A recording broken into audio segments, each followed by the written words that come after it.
Today we learn the unit heredity and variation. At first we see the Mendel's experiment on dihybrid cross, then the potential generation that we know as a P1 generation, Mendel's experiments on dihybrid cross. In this experiment show the genotypes and generation and phenotypes and potential generation, and there are experiments about dihybrid cross. During generation formation of P1 generations, the pairs of gametes and separate identically. That's the red and yellow pairs based on conclusions from the above experiment. म्हणजे या अगोदर आपण मेंडेलचा जो प्रयोग आहे तो या अगोदर आपण अभ्यासलेला आहे. त्या प्रयोगाचे जे काही निष्कर्ष आहेत ते सुद्धा आपण या अगोदर पाहिलेले आहेत. तर या जनरेशनमध्ये ज्याला आपण वनस्पतींच्या बाबतीत म्हणजे वाटाण्याचे वेलीचं उदाहरण दिलेलं आहे, त्यात 7 प्रकारची वैशिष्ट्ये म्हणजे ज्याला आपण चांगल्या प्रकारची वाढ असणारे आणि त्याच्या विरुद्ध वाढ असणारे, ज्याला आपण प्रॉपर ग्रोथ म्हणतो, तर या संदर्भातली उदाहरणं या अगोदर आपण अभ्यासलेली आहेत. आज आपण जेनेटिक डिसऑर्डर्स हा घटक अभ्यासणार आहोत. Genetic disorders.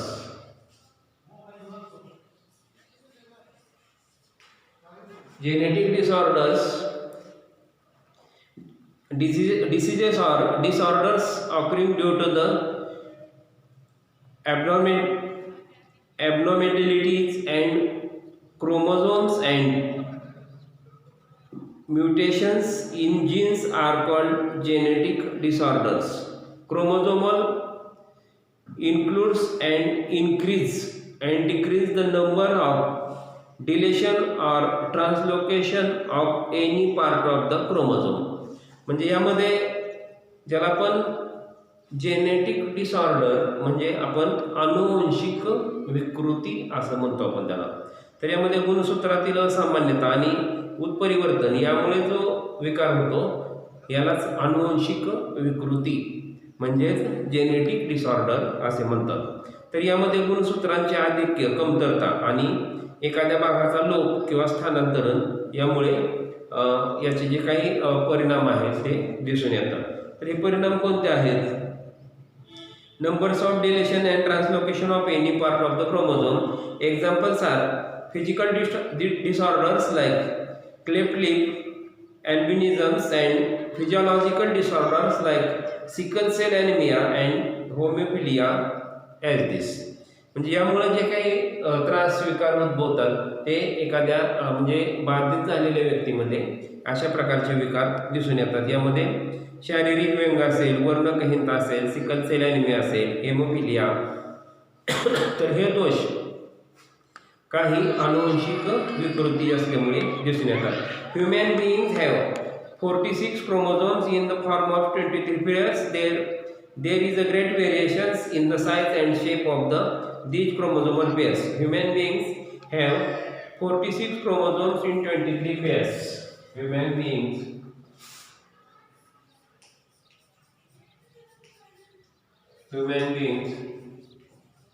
have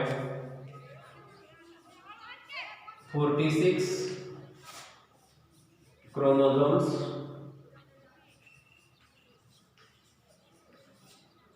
in 23 pairs. Human beings have 46 chromosomes in 23 pairs.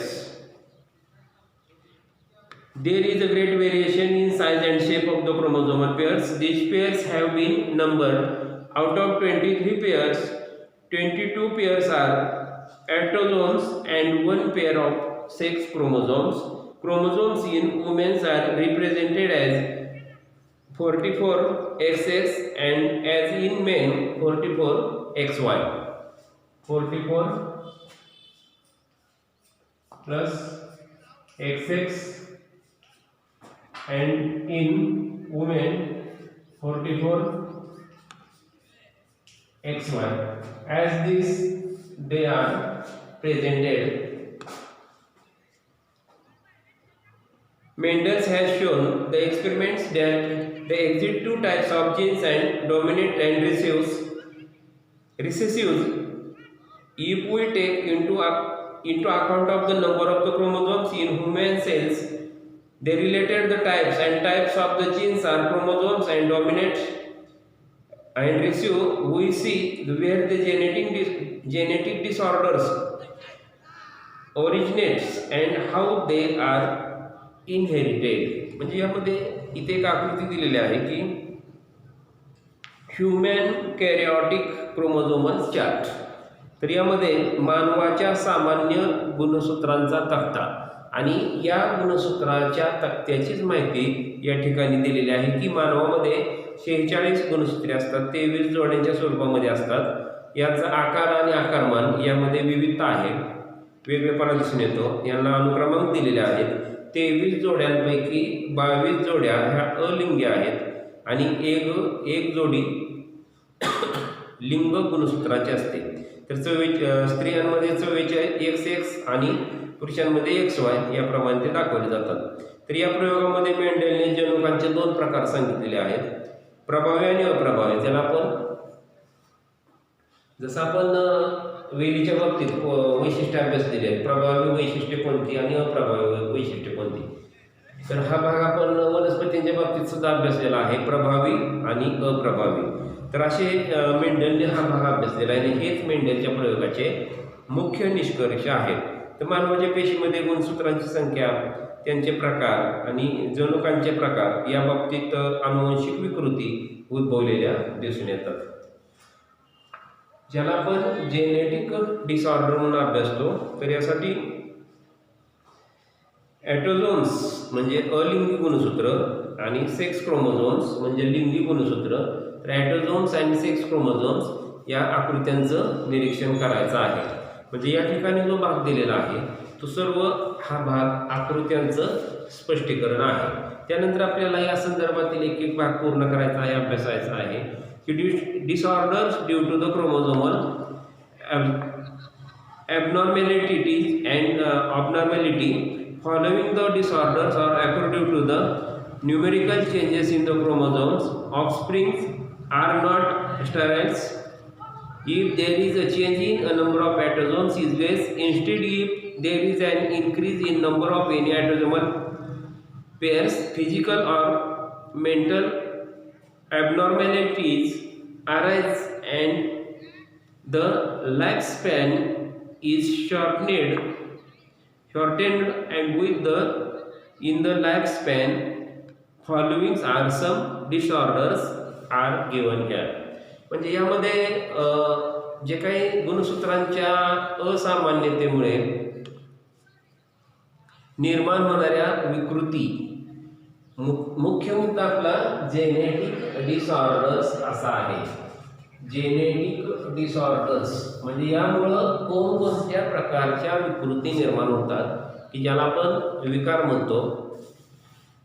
तर हे एक भाग आपल्याला या ठिकाणी अभ्यासायचा आहे की एकूण संख्येत होणारा जो बदल असेल, दोष असेल, अलिंगी गुणसूत्रांची संख्या कमी झाली तर, त्यानंतर या उलट किंवा गुणसूत्रांच्या संख्येमध्ये वाढ होणे, त्यानंतर बालकामध्ये शारीरिक किंवा मानसिक दोष निर्माण होणे, त्याचे आयुर्मान कमी होणे, यासारखी काही विकृती एक उदाहरण दाखल दिलेलं आहे. म्हणजे साधारणपणे हा भाग अभ्यासत असताना या विकृती कोणत्या प्रकारच्या आहेत म्हणजे ज्याला आपण आनुवंशिक विकृती म्हणतो.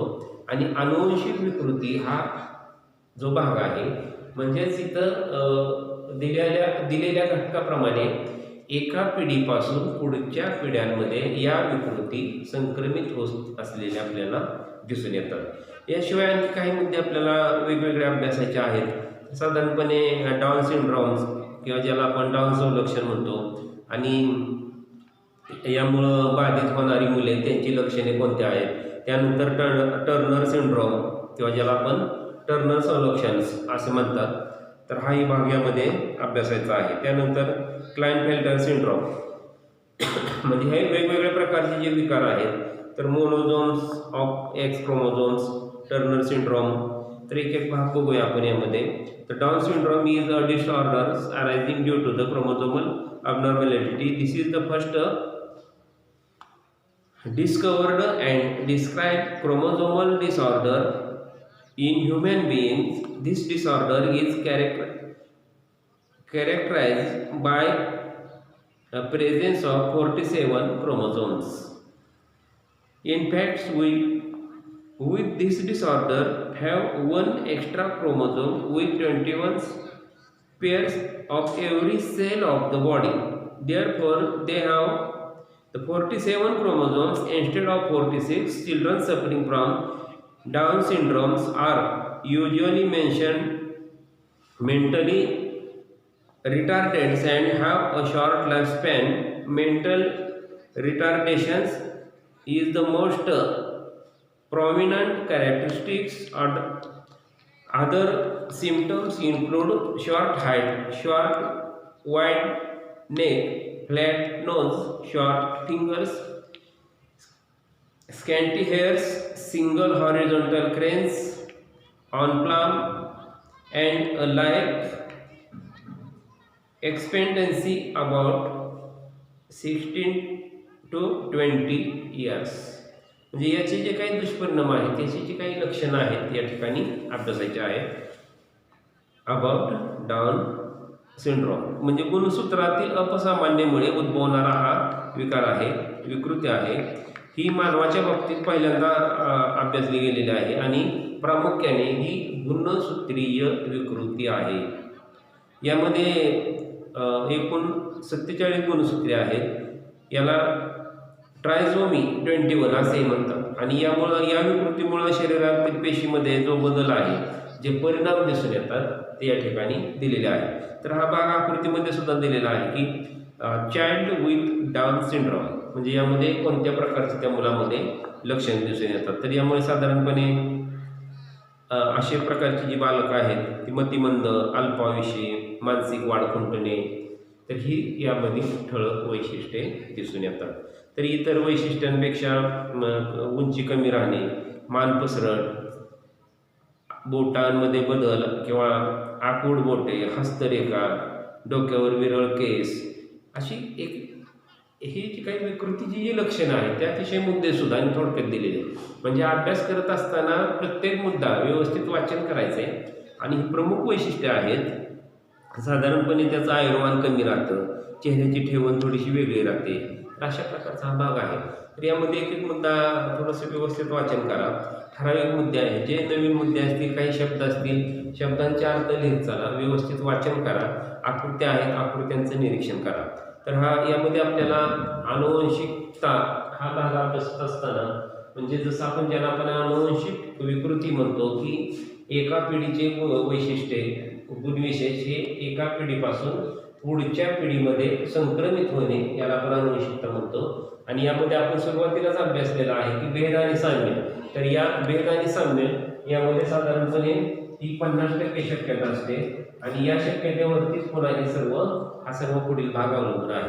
म्हणजे ज्याला आपण भेद आणि साम्य म्हणजे भेद म्हणजे वेगळेपणा हा 50% असू शकतो आणि साम्य सारखेपणा हा त्या एखाद्या प्राण्यामध्ये, व्यक्तीमध्ये आणि व्यक्तींमध्ये हा 50% सारखेपणा असू शकतो. म्हणजे हा जो भाग आहे तो हा एक आनुवंशिकतेच्या बाबतीत हा बेसिक अभ्यासक्रम आहे. तर हे एक उदाहरण दाखल एक व्यावहारिक उदाहरण आहे. फक्त अभ्यास करताना हे सगळं आपण लक्षात घेतलं पाहिजे, समजून घेतलं पाहिजे. त्यानंतर मग टर्नर सिंड्रोम आहे. त्यानंतर क्लाइनफेल्टर सिंड्रोम म्हणजे याची वेगवेगळ्या प्रकारची लक्षणे आहेत. टर्नर सिंड्रोम म्हणजे काय आणि क्लाइनफेल्टर सिंड्रोम. तर इथं हे विकृती आहेत. तर या विकृतीच्या संदर्भातच आपल्याला एक एक मुद्दा या ठिकाणी पूर्ण करायचा आहे. टर्नर सिंड्रोम आणि क्लाइनफेल्टर सिंड्रोम. टर्नर सिंड्रोम आणि दुसरा आहे Klinefelter, Klinefelter